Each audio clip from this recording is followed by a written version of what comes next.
Good evening, everyone, and welcome to episode 3 of Up the Dale, our video podcast on Whately Cricket Club. We've got an admission to make. Last night we had recorded episode 3, and I cocked up. We got to the editing, and unfortunately, I found out that none of the sound from my two learned friends over here actually worked. So you could only hear me and not them too. So obviously that ain't going to work, because they speak more sense than I do. So unfortunately, we've come back tonight, or fortunately, and we're going to have a little shorter episode. So I'll just introduce, again, David Maguire joins me as per normal. Dave, good evening. Good evening, Mr. Harvey.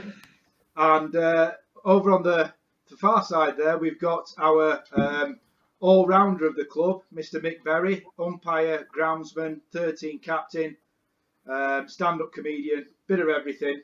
Mick, thanks for joining us again for the second night on the trot. Hopefully it'll be good. And we'll do a shorter episode tonight. Mick's going to speak to us about the third team and how it came about off the back of the Sunday team that he used to captain last year. We'll mention about the Cricket 19 matches that we're live streaming, and then we'll go into the end, a new section that we introduced called Tales from the Dale, which is a little bit of reminiscing about cricket in general and certainly Whately Dale memories. So we're going to kick it off with Mick. We're going to ask you a couple of questions basically about the third team, and it's new to Whately Dale this year. We've only ever had 2 Saturday teams, plus a Sunday team, which obviously you were captain of. Just give us a bit of information about how that Sunday team progressed into a third Saturday team and the reasons for that. Well, I know it sounds like I'm repeating myself, but that's because I am. But to the listening public, if there is any, whatever he's doing tonight, but it's not a repeat, is it? So I'll try and best I can to come up with, well, not come up with, but try and reiterate what I said last night. Well, basically, the Sunday team was, well, I like to say struggling, but it found itself in a situation where it wasn't competitive because of the quality of the other teams that were surrounding us. And that's not their fault. They have a lot of players who might struggle for availability on Saturday, so they play Sunday, which is their own wants. It's not breaking any rules, but some of these lads were Premier League players, First Division players, if not Baby Lancs players, some of them, you know. And it's not a question of finding ourselves outclassed. It's just a little bit demoralising from time to time, you know. And then when we looked at why we struggled for availability on Saturdays, it's because a lot of the lads that I had playing for me didn't want to play 2 games in a weekend. So they would always refuse to play Saturdays because you know, for whatever reason, like I said last night, they might be going out with wives, shopping, you know, do whatever they have to do, you know, partying, blowing balloons up, or whatever. And they just commit to Sundays. So when you then ask for a Saturday because of commitment, they'll say, no, I'm only playing 1 game a week, and I've already said I'm playing Sundays. So to me, it was quite simple, and it would add an extra, I don't know, 15, 18 players out of what would play Sundays into the Saturday availability. And to the credit, when I put it to them with 3-4 games to go in the season last year, they all said there's never been a problem. You know, we just playing Saturdays if they weren't playing Sundays. Yeah. So they would prefer to just do 1 game. And a lot of them would only play 5, 6, 7 games a year anyway. So that's fine. So what it did was give us that extra availability for players on a Saturday. And I reiterated to them that it's whatever team you would be selected in. It's not this team that would play on a Saturday. It is Whately Dale's teams that are playing on a Saturday. If you needed the here, there, and everywhere, that's where we go. Add to that the fact that the moving up of players. Well, I won't say moving up, but if for whatever reason you find yourself short of an opening bat 7, 8, 9 games into the season because he's gone on holiday or is ill or whatever it may be, you know, there's going to be another one that's already weathered in, so to speak. So he's been doing it all season. If you wanted an all-rounder, a fast bowler, a spinner, whatever you need, there's always going to be one ready to go. there's always going to be a pool of players behind them ready to step in for them. So for me, it was a bit of a no-brainer.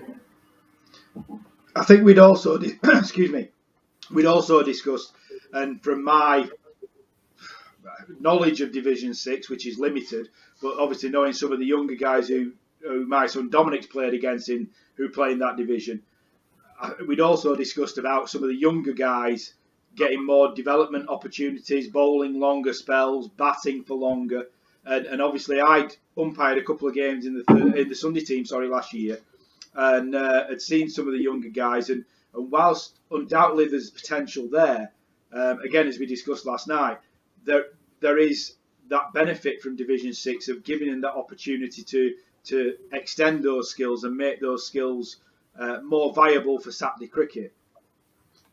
Well, Div 6 is not as far removed as what we think. You can have one team one week and be absolutely fantastic, and the same club, should I say, would put on, say, a third, a fourth, or a fifth team out, and it'll have 11 different players in. So it's a bit of potluck with what you're playing. The quality, I don't think, is that. It's not as bad as what the name Div 6 suggests. No. So I think they get better, more level playing cricket than what they would do playing Sundays, where some of these lads do. We aren't naming names. Some of these lads that we were up against last year it was embarrassing. It was embarrassing for them being at that level, and it was embarrassing for us watching them punch holes in sight screens off junior bowlers, and it was no fun at all. So I'd rather have everybody ready. That's where it all stemmed from. So the longer spells batting wise, trying to teach them patience and that. Like when they're up against some bowlers, I mean, we played some teams last year who had first division bowlers in. Yeah. Now, I'm not going to sit here and say that I'm not guilty of picking one or two myself, because that's who we had available. But if I picked, and I'll use Ryan as an example, if I picked him on a Sunday, I wouldn't have him opening bowling and do 9 overs of sheer pace. I let him ball spin and I'd let him open batting, do whatever he had to. I used him as a man, not necessarily as an opening bowler. But other teams are guilty of that, and that's because that's the cricket that they want to play, and that's fine. But like I said, we were getting no joy from most of the games, and getting them ready and getting them time in the middle, it was getting harder and harder and harder. So that can only benefit the club in the long run. And these juniors that want to go in and sit there and bat and they want to bowl, I mean, I could guarantee you that if I had 4 juniors, it'd be 12 overs apiece. Yeah. That's what we need to be aiming at. And it wasn't just for them as well, because we've got real blokes in there, because a lot of them juniors that struggle mentally wise with almost panicking. Yep. And shit, I've been moved into Div 3 or Div 2 or whatever else. And until you develop that mental strength, where you don't mind being tapped for a couple of bad overs, or you don't mind getting out for a really bad shot, something like that. You got to be able to carry that through. And we were guilty last year of chucking juniors into even first team at some points, thinking it's just a filler in. Well, that doesn't do them any good. They come back to me on a Sunday, absolutely nervous wreck. Because they just face some of the best fast bowlers that there is in Div 2, Div 3, Div 4, wherever they may be. So it wasn't doing them any good. I'd rather them start off with 11 players, play themselves in and realise that they're not going to do any damage. Nothing's going to hurt them. Nothing's going to come of it. So just go out there and play cricket. So that's really what it was all about. Dave, I just want to ask your opinion of something there. Something Mick touched on in terms of the senior guys in the team, and I'm not just talking about Mick as captain there, but we've got people like guys who played in the second team with us last year, Steve Murby, Pete Shorthouse, and the returning legend that is Bob Nuttall. All experienced guys and all that can offer something in terms of supporting those junior guys. And I think realistically as a club, and when Mick and Bobby put this to us, I think that was the big appeal for us. Correct me if I'm wrong, but in terms of having that blend of experience and youth. Yeah, I agree with everything that Mick said. I mean, when the idea was first floated to us back in the winter, I must admit, I thought, I really, really liked the theory of it, and it made a lot of sense having the 13 as an idea and as a concept. The issue, as I'm sure with every team in local league cricket, is player numbers and availability, which Mick's already touched on. Could we really foresee being able to put out 33 men a week? And given previous years where we've struggled and we've had to beg, steal, or borrow to get 22 out, it felt to me like a little bit of a problem on the horizon. But every credit to Mick and his merry band of men and yourself, Neil. We've managed to get a really good number of people through the door and signing on for the club. And as we've said in earlier episodes, I think player wise and overall squad depth wise, I don't think we've been in a stronger position for many years in terms of player numbers, and that gives us that opportunity to use that third team as a real springboard now, as you were saying, for young players coming up through the teams, as Mick said, gaining experience and skills of playing, building that confidence. But then also the other way, lads who have got families or other commitments who only can play an odd number of games, like Mick said, 5, 6, or 7 a year. It gives them an environment and a place in the club where they can play a little bit less often at a different level, a different pace, if you will, and it just offers real flexibility to the club now. Having the first team playing real serious competitive cricket, and we also have the opportunity to develop young players at the other end of the Saturday scale, if you will. So I think it's a really great development, and I'm looking forward to actually seeing it getting out on the field at some point, whether it's this year or next year. I think it can only do good things for the club. Well, there is a slightly long-term goal in there, DM, which I haven't actually really mentioned as yet. And is this an exclusive? Well, it's a hard conversation to have with a club like ours, where we know there's a large element that are no spring chickens anymore. And if you want an ultra competitive first team, which is fine, you've also got to have a second team which is pushing and able to step in as and when needed. And although the gap between second and first isn't that great, we didn't have anybody that would be able to step into the seconds and maintain, because they weren't playing at that kind of level beforehand. But if they do get in there, and I'm not just talking about the juniors, I'm talking about, say, let's use Steve Murphy as an example. He walks in 1 week, ends up with a 50, catches a couple. You can't really drop him, so he stays in there. So what do you do with him? The people that are returning, we already know if it's the drop situation, can't be done. So that's irrespective. But if someone's just been away and say, I don't know, they've had a wedding or work commitments or whatever else, and they're available the week after, but the guy who's took the place in that we're 50, or maybe got a few wickets, bowled really well, you can't really drop him on that, and it's a shame from both parties. So there's now somewhere to go for that player. It just gives us options, doesn't it? It gives us the options, but if some of the younger lads do manage to force their way into the second team in, say, a couple of seasons' time, we don't want to see loyal members that we have had that still want to play every Saturday just be turned away and say, look, we can't fit you in. Yeah. And it's another bonus for me to say, look, you can still play Saturday, you can still play for Wantedale. You might have to drop down a team and just be ready when we need you. It's a difficult conversation to have with people, but it's going to have to be done at some point. I'm 47 next year. I'm not getting any younger. I've had a tough sporting background. My knees are knackered, my back's knackered, my arse is knackered, everything's broken. But you can't soldier. I don't like getting beat. I never have liked getting beat. I don't like going out there and not giving 100%. I mean, I've come off and I'll be sat in pub afterwards and I'll be absolutely knackered and I can barely walk. But then I see people jogging in and thinking, hey, let's have a good time. Well, you've not played hard enough. It's my view, it's my view. It's always been the same. Be that football, cricket, rugby, crown ring, bowling, the frigging play pigeon shooting, whatever it is, you got to do whatever you do as hard as you can do it. And them boys have not lost that kind of element to the game, so why take it away from them with no room? Yeah.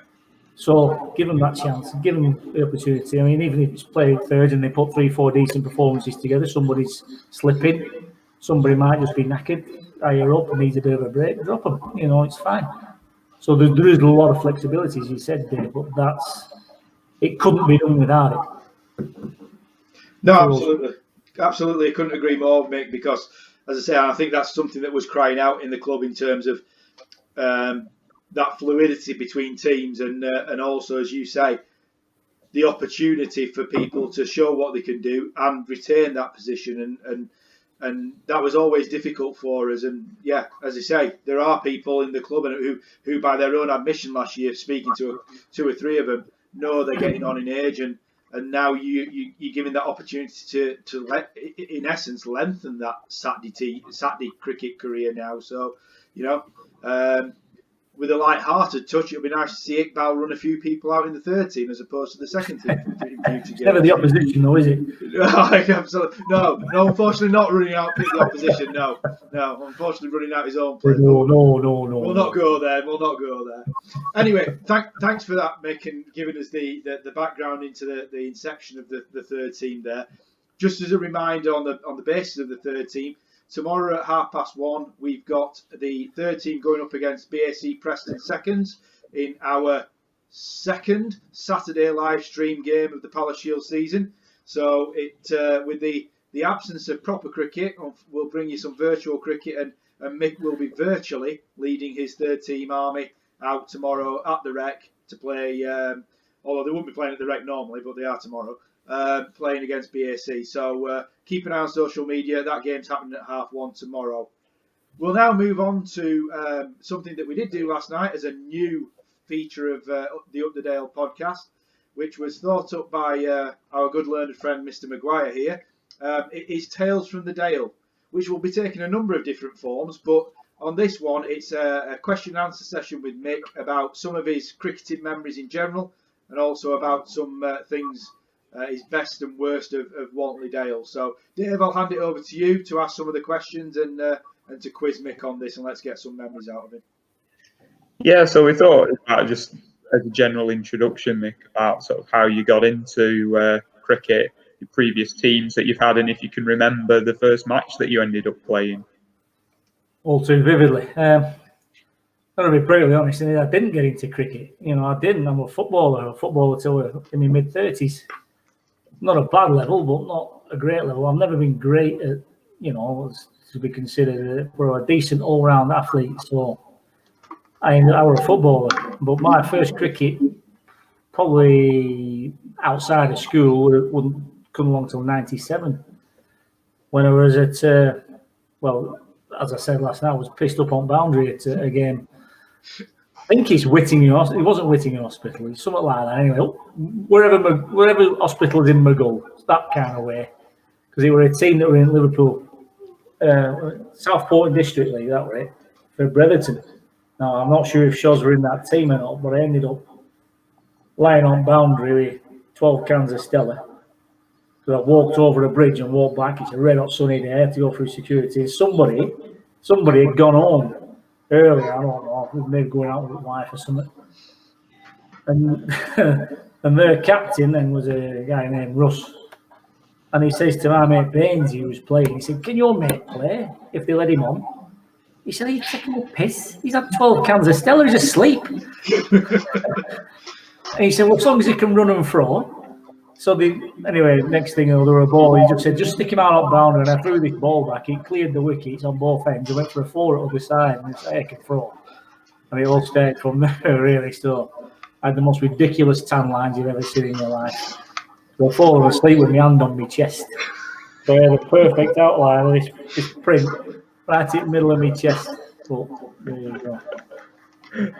I was strewn empty cans of Stella everywhere. I thought, I'm taking the piss, these lads. Yeah, anyway, I got a couple of jugs out of them when I got back to Anchor. And that was the first game of cricket I had outside of school. And bear in mind, I left school in 1989, 1990. So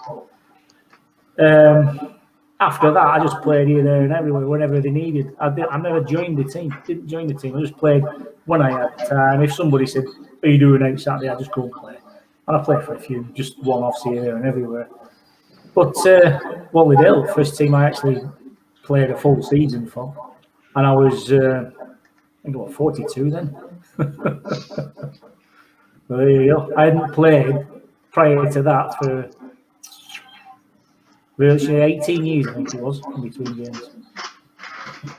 So actually, when I tell you I was a bit of an all-round athlete, it just really goes to show because I'm not that bad, and I just managed to pick it up in my 40s. Really, essentially, unlike the rest of you who've been playing, some of you for over 40 years. Never mind picking up in your 40s, but I always kept my eye in, but not properly. If you know what I mean. I never trained, never practiced, never did anything. Just I was always a bit of an athlete, an all-rounder, but without being outstanding at really anything. So just turned me onto it. Find it easy. So that's how you got into it. Can you remember your first game for Whatmerdale then, if the Dale were your first club? Yeah, JT's fault. I was with the little girl. She was playing football. She goes footballer, and this was Saturday dinner time. It's about 11 o'clock, half 11. So we've got a bit of a picnic going next to the ground, and I've had 4 cans in. And It's a theme here, mate. yeah, well, there's a running theme, but can you play? I said, well, no. I've not played for 18 years. I said, and you're away at home. I'm in Lost the Call at the time with a little girl. So wife had to come and pick me up, and she went to Sports Direct on way there, pick me up some white pants. You know, I didn't have anything, nothing at all. When I get to the ground, and Pete the bastard stung me for 12 quid subs. I said, I'm not paying. I'm not having it. You can start off. I didn't know anybody. I didn't know. Well, I knew one or two that had been hanging around with juniors, you know, helping coaching with JT and the likes, but I didn't really know Pete then. Only I'd seen him in passing, and next thing you know, he's asking me for money when I had a phone call at 11 in the morning. I thought, oh, let's start off. So that was first game away at home. First over, I dropped a catch. Well, right in the basket as well, right. And I just carried on fielding, you know. So I was running around, I was diving around all over the place. Slide, I saved a few, and then he said, well, you know, he said, where do you bat? I said, well, when I played pass, I said, well, this was 18 years ago. I said, I just hit the ball, you know. I didn't have technique, nothing. I still haven't. And he said, well, I'll put you in at 4. I said, good. I said, because I don't want to waste my day, you know. And he were opening with Iqbal. And it was somebody else went in between. And Pete said, don't worry about it. He said, just watch what I do for a bit and then come out. I think ended up with a 3rd ball duck. And he walked off and he said, don't do what I do. Yeah, don't do what I do. So I ended up batting with Iqbal for quite some time. About 6, 7 overs, whatever it may have been. I only got 6 runs, but I walked off. I thought, that was crap. But we won, so it don't really matter in the end, does it? Well, and that was it all started. I mean, and after that, I think 3 weeks later, I ended up in bloody first team away at Cream Teas. quick Whatmerdale promotion, that one. With me and Bobby covering leg side and G balling Pat Flan. I spit that out again. Pat rubbish, and me and Bobby running all up bloody place. So that weren't too clever. I had G at one end and JT from other. Imagine running around. We had to do on leg side. Yeah. There was nothing outside off, I tell you. Rubbish. So back in the day, Mr. Berry, did you have any cricketing heroes or anyone that you liked watching, or you know, tried to sort of model yourself on? Model myself on, yeah. I'm a fatty in both of them. Yeah, just after he'd gone really rubbish, that's me, yeah. No, Ian Botham were my hero when I was a kid. There's no two ways about it. In fact, I've got the original Test match game in there with him up front of it. Oh, my word, you better grab that out at some point during lockdown. Stay there a minute, stay there. Oh, impromptu. I like this.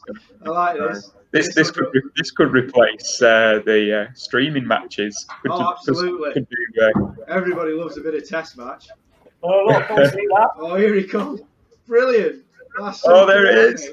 There's the old Test match. It is as well, the authentic. That's it. We're having a live stream of that from now on then. Forget Cricket 19. Have a game of That you for the rest of the night, Mick? Hey, it's all there, you know, all ball bearings and everything. It's original, 1984, 2, 3, whatever it may be. I know both of them's actually 81, but I'll have a look on box and see how old it is. That's brilliant. Hey, I've had kids sat around that table in full pads, helmets, a lot. Why doesn't that surprise me? Yeah, we sat there with helmets on doing scoring. So if both was your... The cloth went knackered, so I went to Haberdasher's in Preston and bought some beads. Beads for a snooker table. It cost me a bloody fortune, about 14 quid a night. But I got it, that ballroom's true now. It'd be like a proper Mick Berry deck down at Motley-Dale, that. I bet he has as well. He's got the cloth and everything. There we go. Snooker beads. Well. Oh, nothing surprises me. Yeah, so I made a new pitch for it. So if Botham was your idol back in the 80s, is there anyone who you like to watch nowadays of the modern era? Apart from Naz? Of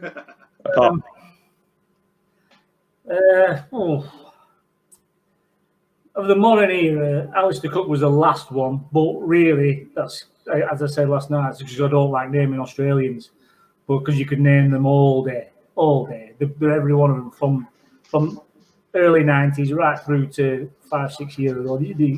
Every one of them were outstanding. You know, they were brilliant. So I can't name any of them for shame because I'm an Englishman and they're not.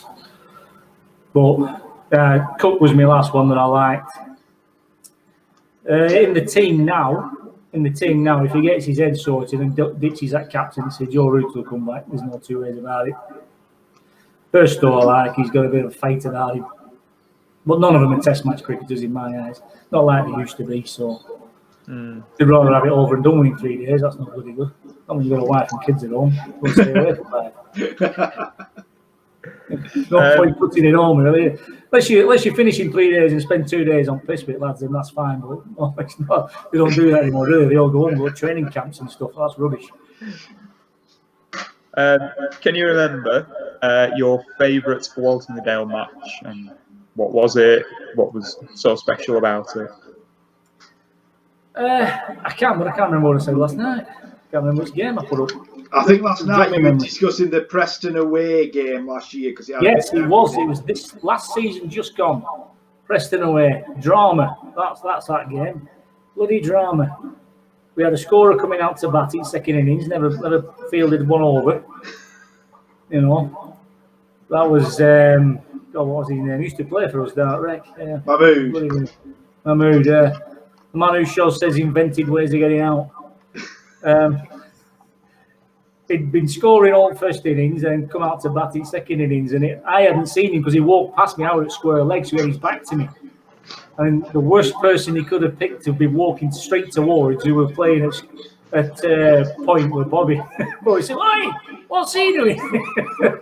So I said, well, I can't see him. You know, so he got helmet on a lot. He couldn't work out who he was. It turns out they just swapped scorers. One of us brought his pencil. But that game had everything. It had that bit of controversy, but it had some fantastic shots and some really good bowling. Some of the best catching I've ever seen, and one of the most magnificent throwing run out off Mr. Wells. He threw it from boundary. You know, he chased it 25, 30 yards, picked it up with wrong hand, flicked it into his good hand, and it them stumps, it middle stump from 60 yards away. You know, it just doesn't happen every week. But then Gareth bowled one that was shit, short delivery, slightly outside, waiting to be smacked, and he did, and he really hit it. But little-legged fella got his hand to it, deep down to his left-hand side, you know, caught and bowled. Absolutely superb reactions off a really rubbish ball.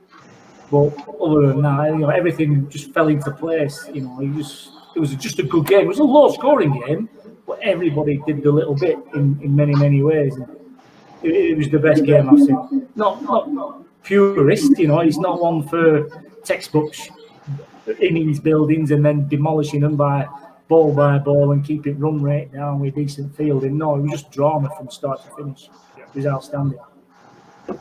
Next. The best performance you have seen for Wantedale. Same answer as last night. Can't go wrong. Kurt Morris away. Janet Richard Cup game. Yeah. 3-4 years ago, whatever it may be. Absolutely. Yeah. I can't. I said 112 not out last night, but I feel it might have been 114. I might have been mistaken by 2. But to watch him hit ball after ball after ball over that, try and get it over that bench in Cow Corner, intentionally. He said, I want a 6 over that bench, and that's exactly what he tried to do. And he ended up doing it. He didn't put a foot wrong. Like I said last night, his hands were never out in front of his body because his footwork that day were impeccable. He was never rushed. He never ran himself out of time. He never got tired up. He ran out, he'd take 2-3 steps, meet the ball. He never overbalanced. And I didn't mention that last night. It's one thing I did forget. His head position was always within his frame. Always. And he hit some fantastic shots. But without me taking them singles at the other end and hitting that first 4, he'd have had nothing. Never thanks me for it. Take the credit, mate. Take the credit. Yeah, if I take them singles, I'll give him the glory. And then all them rubbish ballers, I'll take the ones, Kurt. You just keep hitting them. Yeah. It was his facing as well at one point. It was magnificent, and it was that were a day Iqbal turned up late as well. I think he might have missed first 2 or 3 overs. It was. I mean, it was one of those occasions, wasn't it, where very rarely do you see it at our level, a player like in the zone and just able to just hit the ball where they want, when they want, and how they want. It was just, it was just amazing to see that innings. It really was. It was a great knock. The last question we have for you, Mick, is what is your favourite Wantedale memory? Again, that's not going to change, and that's going to take some beating, really. And it was the end of season awards due from a couple of seasons ago when Pete got Crofty. It was just such an event. It was just the best time for a village club like ours, and absolutely outstanding atmosphere, outstanding talking, great awards. Kids were there, adults were there, everyone were having a right nice old time. It was absolutely fantastic. It was just everything that the club should be. It was families with individuals. People turned up that really don't play for Wantedale. We had families turned up, and it was. I'm looking at Scott's family here, and Scott wasn't back with us then. Yeah, but his mum was there, and his sister was there. And they were all drunk, but it just added to it, So that's the kind of pull that the club does have, and if we can capitalise on that and keep going on that, and just make it fun, and that's exactly what it was. It was the best night. I remember going home. I think. Well, my wife went home. I think most of us went around Bamber Bridge after that. It was absolutely fantastic.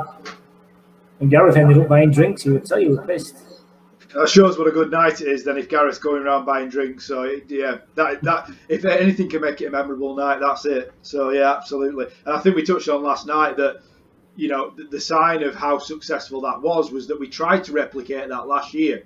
Unfortunately, we couldn't get a professional player to come along last year.